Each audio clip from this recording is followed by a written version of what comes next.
วันนี้นะคะลิซ่าชาแนลก็จะมากับการรีวิวนี่ค่ะหมาที่มันกดฟันแล้วก็จะแบบว่ามันก็จะงับเขาคือเขาลองไปแกะเลยเอาละค่ะโอเคตอนนี้ผู้เล่นหนึ่งคนผู้เล่นเล่นก่อนเขาก็กดแล้วหมาก็จะงับตรงนี้แต่เรากลัวหมางับค่ะทำที่เราจะทำบ่อยๆก็คือไม่เอามันเสียวนี่ค่ะเราจะเอาดินสอนะคะใส่ตรงนี้เขาก็จะเวลามันงับนะคะเวลามันงับก็จะงับก็จะเป็นอย่างนี้ก็จะไม่ไปสุดโอเคค่ะเริ่มก่อนเลยค่ะคุณยายเฮ้ยยายขนอันเดียว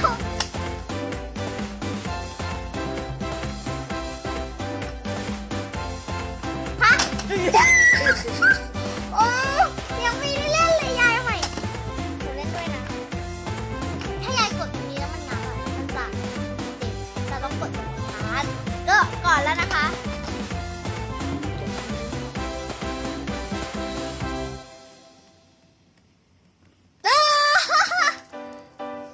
คุณยายกดเลยนะก็หนูกดไปแล้วรอบนึงอ้าวคุณยายไม่ได้กดเลย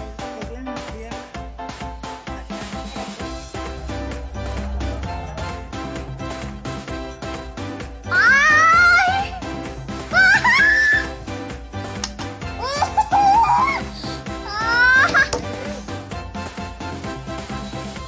กดแต่ซี่เนี่ยกดแต่ซี่กลางมันไม่โดนเลย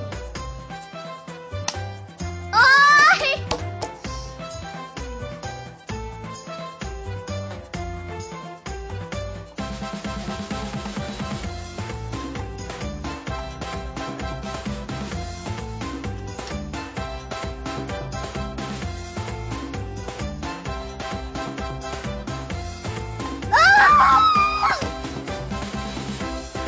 ยายเมื่อไหร่มันจะงับ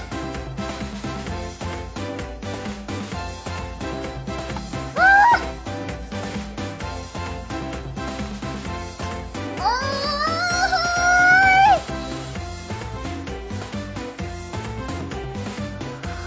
โอ้ยเสียวอ่ะ